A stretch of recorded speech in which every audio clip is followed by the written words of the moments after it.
xanuunka fiidmeerta ama koboligu waa bambo jeermis ama caabuq ah oo baala leh. riwaayadii ama masraxiyadii Daarakula oo la dhigay sanadkii 1897 fiidmeertu waxa ay ka ahayd dilaaja qadhiiga dadka. koboligu waxa uu geesi badbaadiye iyo xayawaan garabdaar leh ama wax sheeg ah ka ahaa sheekadii khiyaaliga ahayd ee Batman. kibiliga ama fiidmeertu makaydka jeermiska oo baala lehba kaas oo xambaarsan geeri iyo cudur mise waa geesiga deegaanka muran la'aan. waxa aan ka bilaabaynaa Shiinaha. halkaasi waa meesha uu ka dilaacay coronavirus. Shiinaha marka la joogo fiidmeertu ama kabiligu waxa uu leeyahay darajo sare iyo kaalin la majeersado. waa astaanta liibaanta iyo isha ay ka soo burqadaan shanta baraare ama barwaaqo.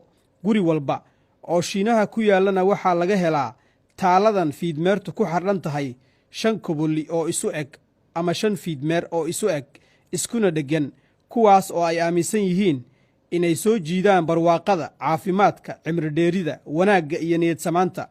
xitaa ereyga kibili ama fiidmeer afka Shiinaha waxa uu ku yahay beenfu.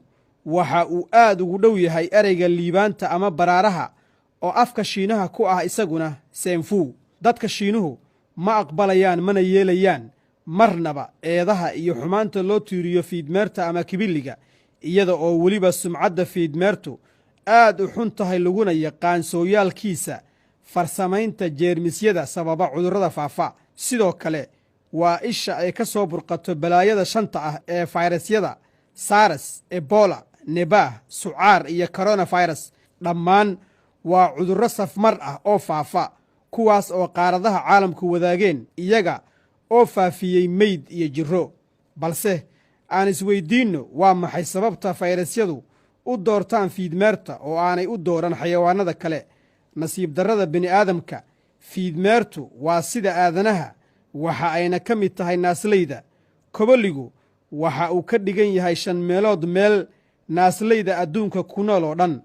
jirka koboliga ama fiidmeertu waa deegaan ku habboon oo xanaaneeya fayraska, kuna caawiya fayraska inuu iskiis isu hormariyo.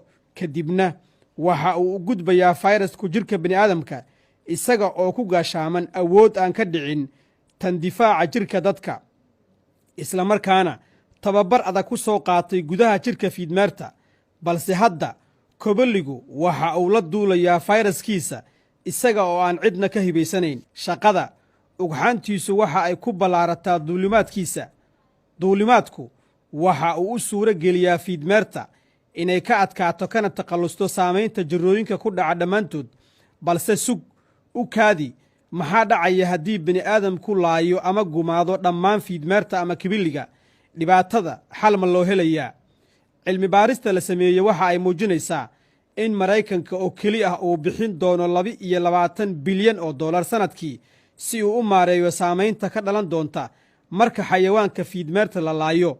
sababta waa inay soo bixi doonaan oo ay heli doonaan fursad ay ku dhaqdhaqaaqaan 1,300 oo tan oo cayayaan ah, kuwaas oo ku filan inay soo raraan ama soo guuriyaan cudurro 100 goor ku jibaarma kuwa fiidmeerta. intaas waxa sii dheer saameyntooda xun ee wax burburisa ee dalagga iyo beeraha oo badankoodu dhiman doona haddii ay waayaan adeegga tallaalka ee fiidmeertu siiso.